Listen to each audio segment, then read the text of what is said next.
Most people think the answers they're looking for are in their heads, but they're actually not.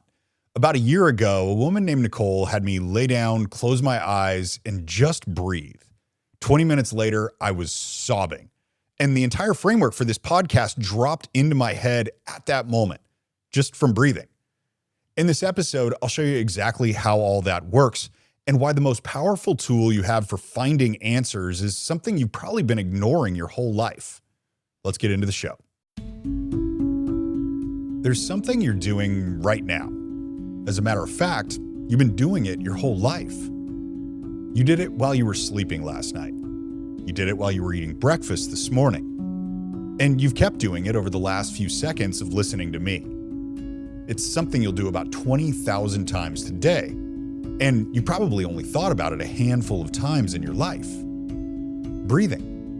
It's the first thing we do when we come into this world, and it'll be the last thing we do when we leave it. It's even more fundamental than eating or drinking. And to put that in perspective, a human can go about 3 weeks without food. You can make it 3 days without water. But most of us are goners if we go 3 minutes without breathing. And here's the thing. Despite breathing being our most basic act of our entire lives, most of us just treat it like background noise. If we think about it at all, we think of it as a little biological chore that keeps us alive, while the real action is happening somewhere else, in our minds, or in our jobs, or maybe in our plans for tomorrow. We're always on the move, focused on a million different things besides our breath, as we spend the better part of our days looking for answers to solve the problems in our lives, or for direction on what we should do next when we can't see the path for ourselves, and for how it all fits together into a life that means something. Of course, our default way of looking is to think harder. When a problem shows up, we tend to turn the volume up on our mind. We analyze every single angle and we research all the possibilities. We just turn it over and over until we're exhausted. And then we usually don't do anything anyway because now too many ideas are floating around in our minds. But what if the deepest answers we're looking for aren't something we actually need to search for? What if they're hiding in our bodies with emotions we've locked away? Or trapped in the filter of our conscious thoughts? And what if the key to unlocking them isn't reading a new book, or hiring a new therapist, or even downloading a new meditation app? What if the key is the one thing you're already doing 20,000 times a day? If you've experienced something in life and based on the environment you were in or the support system you had or the beliefs you had, if you experience something and your body has a natural response to that stimulus of life, but you're not able to fully process it or fully take it in for any reason, then that's the kind of stuff that gets just like stuck and lodged in the system. Because it's like there's a normal stimulus and response. The body wants to respond. An emotion has, I've heard like 90 seconds. It takes about 90 seconds for a full emotional response to come up, come through, be experienced, and then integrate. That's Nicole Rager. She's a breathwork facilitator. At least that's her official title. Though by the end of this episode, you'll know that description doesn't quite capture what she actually does. Nicole guides people into places inside themselves they didn't know existed to find the answers in the deepest part of themselves. And she does it using nothing more than the breath they've been carrying around their whole life. Welcome to Better Beliefs.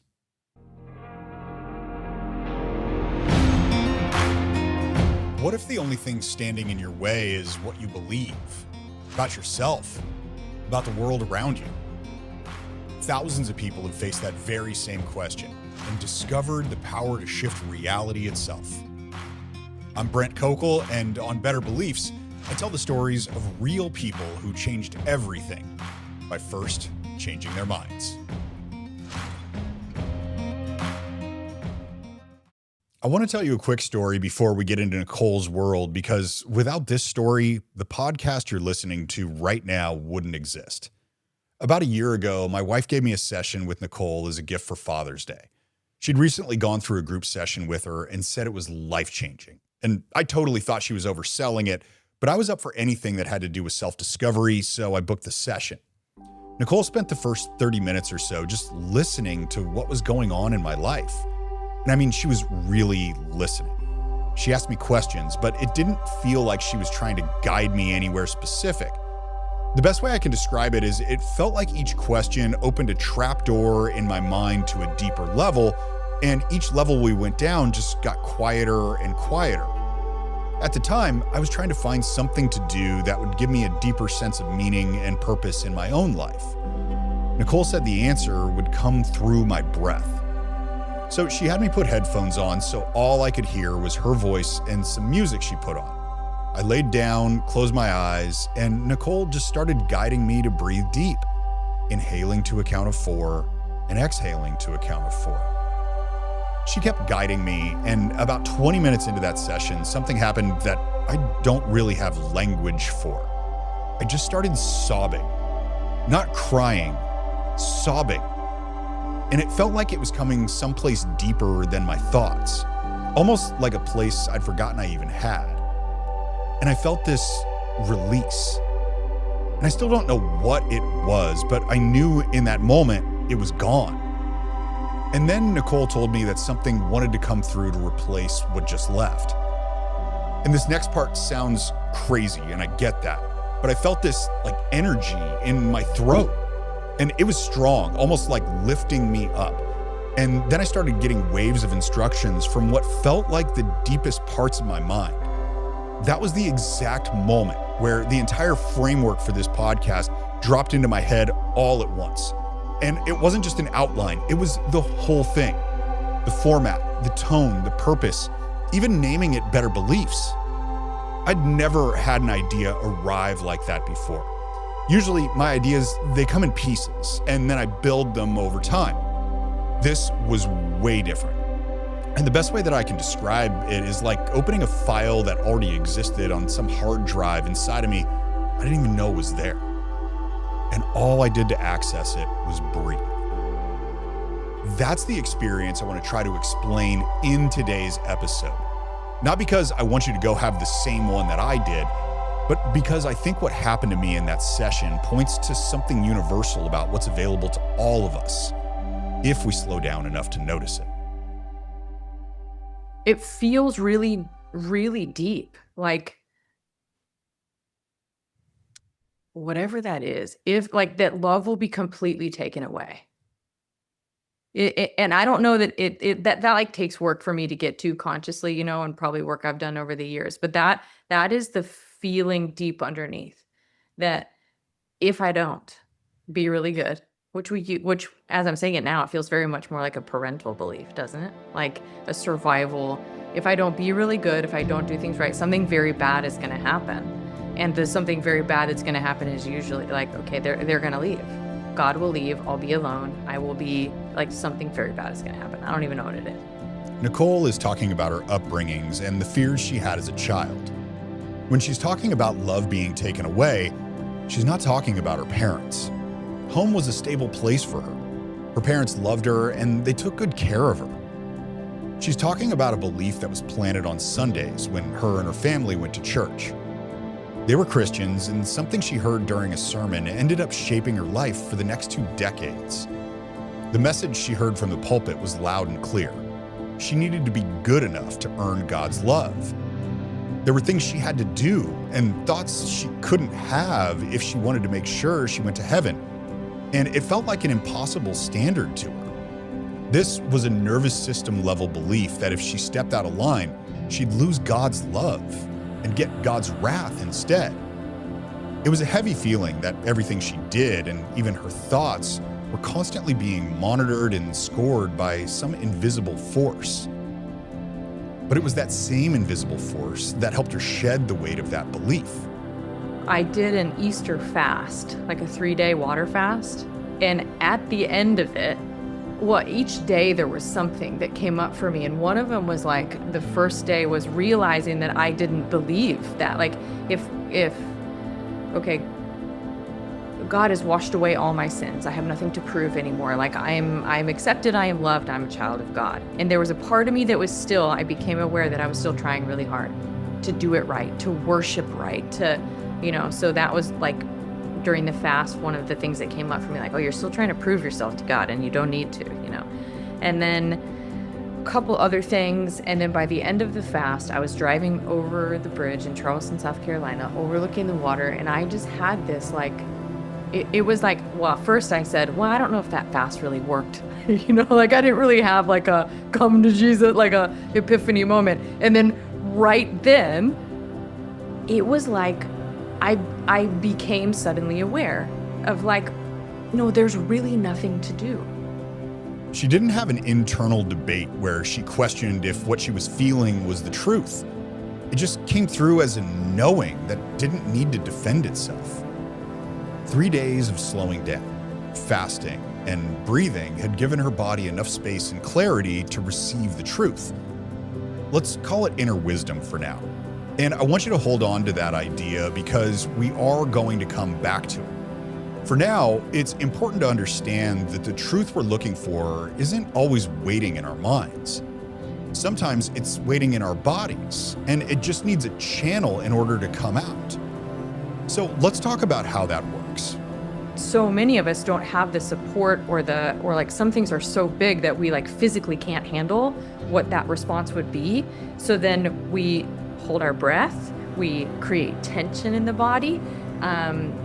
The cells, the fascia, everything kind of tightens. And so then it's like those experiences, those energetic responses get sort of lodged in the system, in the cellular memory, in the tissues, so that we don't have to experience that thing because it's not safe at the moment. That's how something we felt years ago, or even decades ago, can block us from hearing our own inner wisdom. We hold our breath.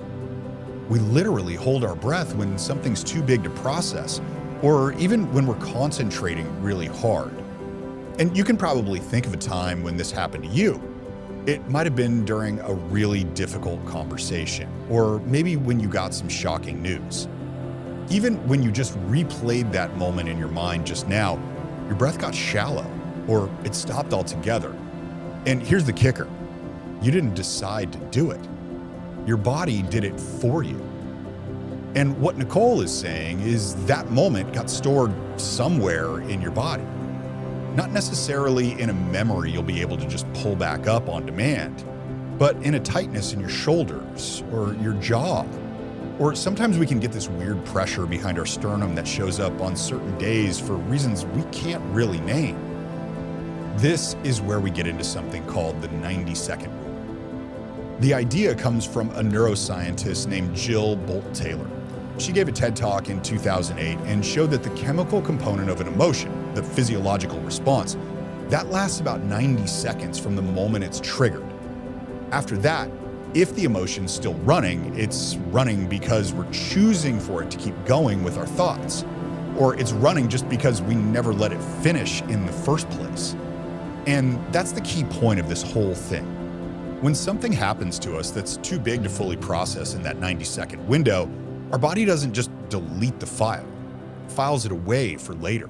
Well, here's what I think. I'm not like a super scientist, but what I understand is I think the chemicals, like the molecules of emotion, like different molecules get stuck, or the vibration of them get stuck in certain cells. So then they're like neuropeptides and stuff. So then when they get protected for so long, they're literally molecules of emotion that are hanging out there, that I believe that once stimulated with the breath and with touch and all of that, that then it creates the right cellular environment for them to be released and actually processed through the system. She mentioned neuropeptides, which I hadn't heard of before, so I looked them up. The term comes from a scientist at the National Institute of Health named Candace Pert when she made a discovery that changed how we understand the connection between our emotions and our bodies. Neuropeptides, they're these small chemical messengers that carry emotional information through our bodies. Dr. Pert's big finding was that the receptors for these neuropeptides, they're not just in our brain, they're everywhere. In your organs, in your gut, in your muscles, and in all of your connective tissue. She wrote a book about it in 1997 called The Molecules of Emotions, and that made the case for what science had largely ignored up to that point. That emotions, they're not just mental events. They're physical ones.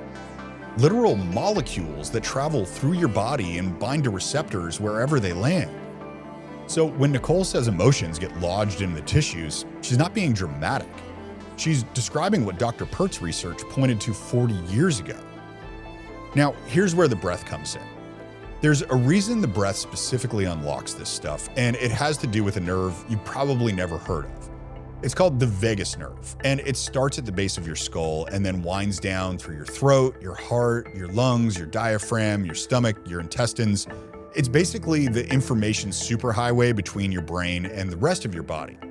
And about 80% of the traffic on that superhighway isn't going down from your brain down to your body. It's actually going up from your body to your brain. When you breathe deeply and slowly, you're stimulating this nerve. And that sends a signal to your brain that it's safe to relax, safe to release, and safe to feel. And that's when the stored stuff starts to move. A 2017 meta-analysis published in Frontiers of Human Neuroscience looked at 15 different studies on slow breathing techniques. What they found is that the participants who practiced controlled breathing showed increased heart rate variability, reduced cortisol, lower anxiety, and changes in brain activity associated with emotional regulation. The takeaway here is what Nicole is doing with people isn't just spiritual. It's measurable, and it's repeatable, and it's accessible to anyone who has lungs. In the breathwork school I was trained, they talked about the physical principle of entrainment, the law of entrainment, that says when you bring a high vibrational frequency in contact with a low vibrational frequency, for a period of time, the most harmonious vibration of the two will be achieved. So basically, like, you don't have a bunch of waves of energy oscillating at different frequencies all the time in chaos. They begin to entrain and vibrate so that they're all vibrating the same, and the most harmonious vibration will be achieved. Entrainment is a real physical phenomenon, and it's not just a breathwork concept. It's actually how a pendulum works. And the guy who figured this out was the same guy who invented pendulum clocks. He had a bunch of them hanging on his wall in his workshop, and one day he noticed that even when he started the pendulum swinging at different times, after about 30 minutes, they'd all be swinging in perfect sync. No matter what he did, the pendulums kept finding each other. What he eventually figured out was that the tiniest vibrations passing through the wall from one clock were influencing all the other clocks. And over time, they all locked in on the same rhythm. That's entrainment. And it turns out your body, it does the exact same thing. You've probably felt it without having a name for it. Like when you sit in a room with somebody who's really calm, you find yourself getting more calm. Just like when you sit in a room with somebody who's really anxious, you find your own anxiety start to creep up.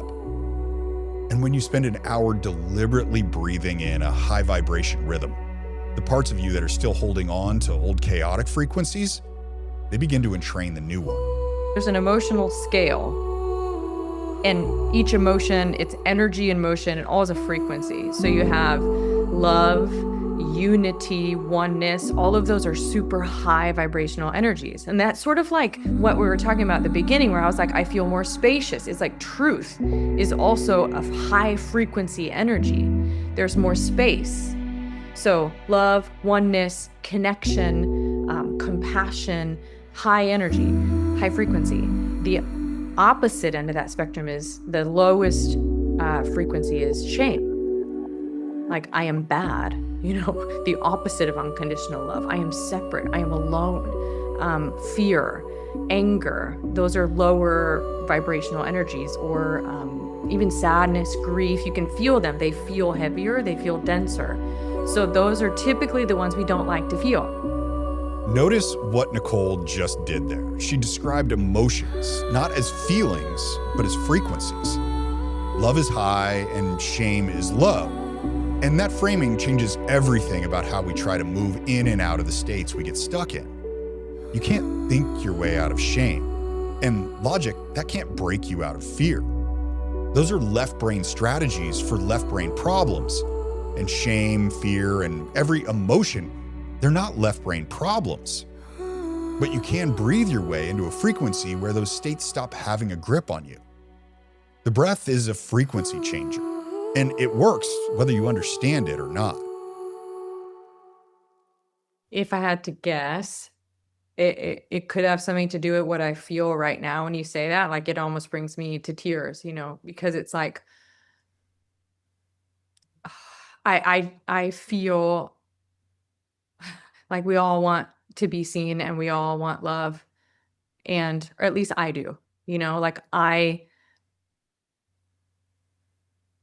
that's what my heart wants. And so when I'm with somebody, it's like there's just to me, it is a sacred experience of like, I'm here to receive you and love you and have compassion for you. And that's what, that's like what supports me. And so that's what I love to just be for people. Like, you know what it is? It's like showing up in that space that we talked about earlier of like just being unconditional love. There's nothing wrong with you, and I'm here for whatever you got.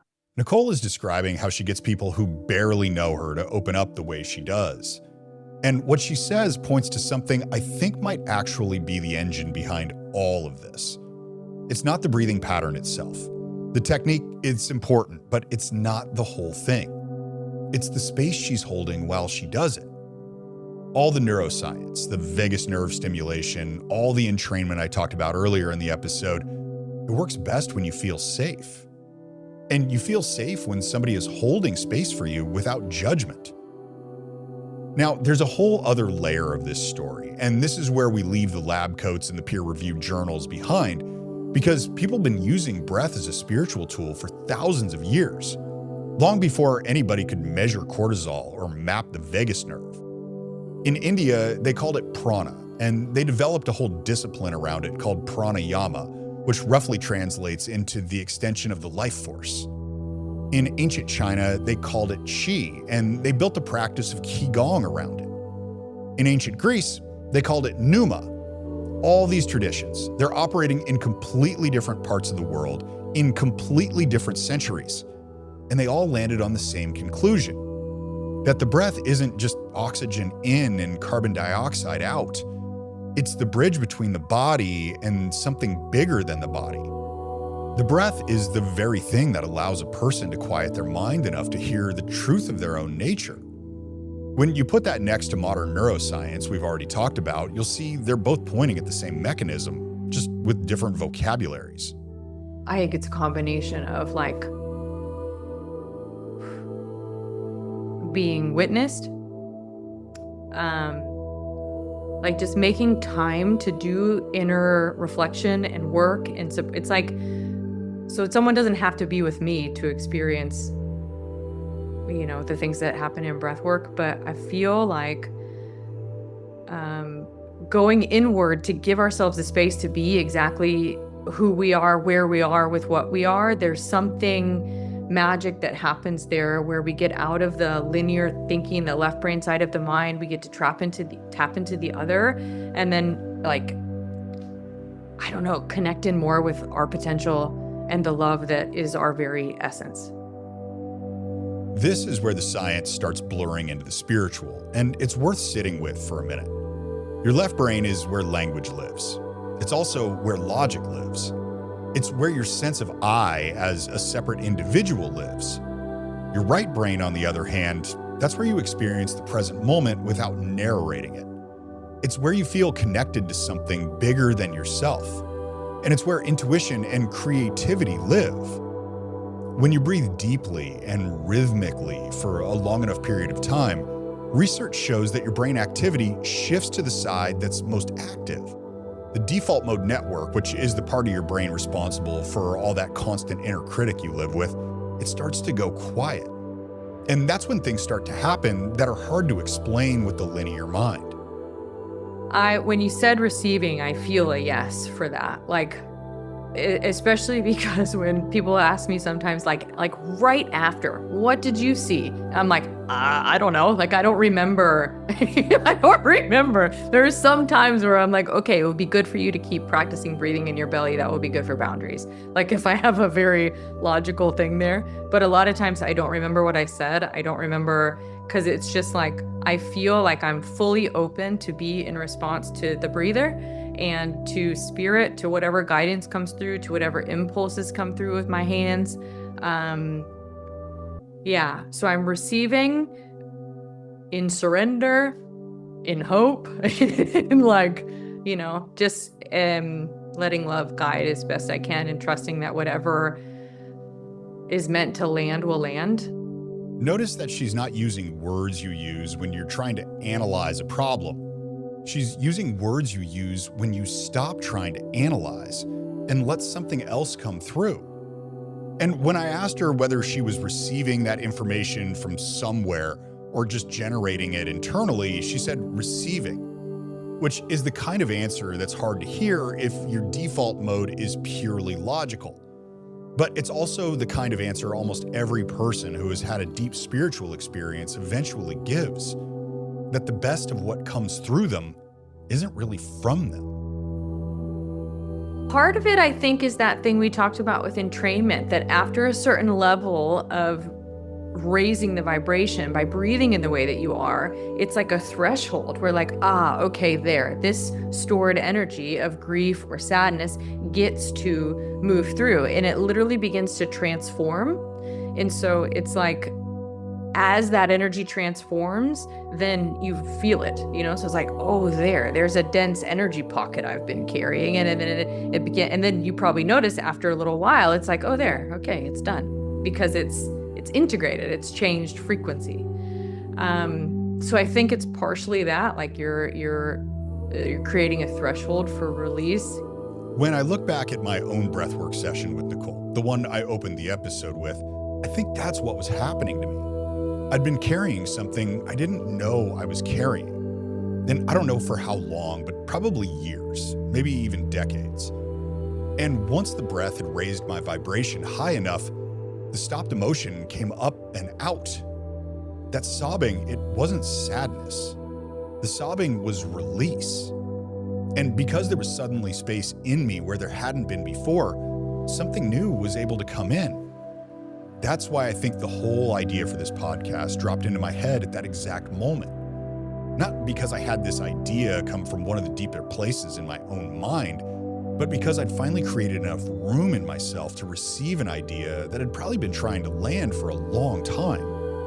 The breath, that made the room. The breath is what made this show possible, which is why this episode feels like full circle to me. Speaking of full circle, I want to take you back to the beginning of the episode when Nicole was on the bridge in South Carolina. That was when she finally let the feeling go, like she had to earn God's love. Everything's okay.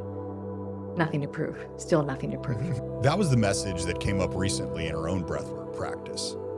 The way I like to think of this, it's kind of like a check-in. She released the fear of not being good enough for God years ago, but that doesn't mean the work she's doing on herself is finished. The beliefs we pick up early in our life don't get resolved in one breathwork session, or one therapy appointment, or one spiritual retreat. They get layers peeled off over time. Now, that's good news for you if you felt like you should be over something by now and you're not. You're not broken and you're not behind, you're just human. And as a human, the breath is a tool you can come back to as many times as you need. It never wears out, it never runs out, and it never asks you to be anything other than who you are when you pick it up. And it helps you release everything you're not. The thing that surprises me the most is how when you touch the right spot, when doing breath work, or maybe not even, but that's my experience is doing breath work, that when it gets unlocked for whatever reason, that it's like, it really does release, that the body will release what it's been holding for, however long. I opened this episode by asking, what if the answers we're looking for aren't the ones we can find through research? And what if all the things we never fully felt when they happened to us were blocking our inner wisdom from coming through? And what if the key to unlocking all of them is the one thing we're already doing 20,000 times a day? Nicole's story and the science and the spirituality I've talked about in this episode, they all make me think of the 15th verse of the Tao Te Ching. It's talking about the wisdom of the ancient masters being profound and subtle before it issues a challenge to anybody who wants that kind of wisdom for themselves. It asks, do you have the patience to wait until your mud settles and the water is clear? The mud is all of your thoughts, which get stirred up even more when you're in problem-solving mode. What this verse is saying is that the clarity of wisdom comes through when you let your thoughts settle, which means we need to slow down. And that's a tall order, especially in our modern lives, where we think if we just think harder, faster, more obsessively, all the answers, they're just going to emerge. But it doesn't work that way. The answer comes to us when we stop, when we let our bodies do their job, when we breathe and trust that what's meant to come up will come up, and that what's meant to settle will settle. The good news is you don't have to go to a weekend retreat to try this. You can try it right now. We'll do it together. Start by taking a long, slow breath in through your nose. Let it fill your belly first, and then your chest. And let it out even slower through your mouth. Do that 4 or 5 times. And notice what gets quieter and what wants to be heard. That's it. That's the whole practice. The most fundamental thing your body does turns out to be the most powerful tool you have for revelation and release. It's also the one tool that's always with you. You just have to remember to use it. Thank you so much for investing your time in listening to today's episode, and thank you to Nicole for sharing her story and for the gifts she brings to the people who sit with her. I shared my own story on this, but there are several others of people I know personally who have had equally profound experiences just by letting Nicole guide them through breathing.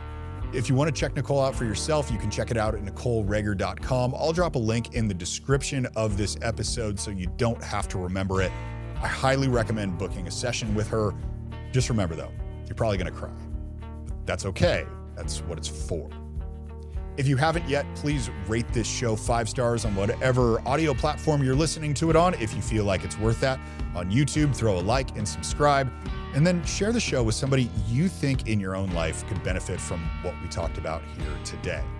That's it for this episode. I'll see you on the next one. Better Beliefs is owned by 6350 Ventures. It's written, edited, and produced by me, Brent Kokel. Yes, I do all the things. Cover art was by Jenny H. Designs, and original music you hear at the beginning of every Better Beliefs episode is by The Lonely Ramblers. All other music credits are in the show notes.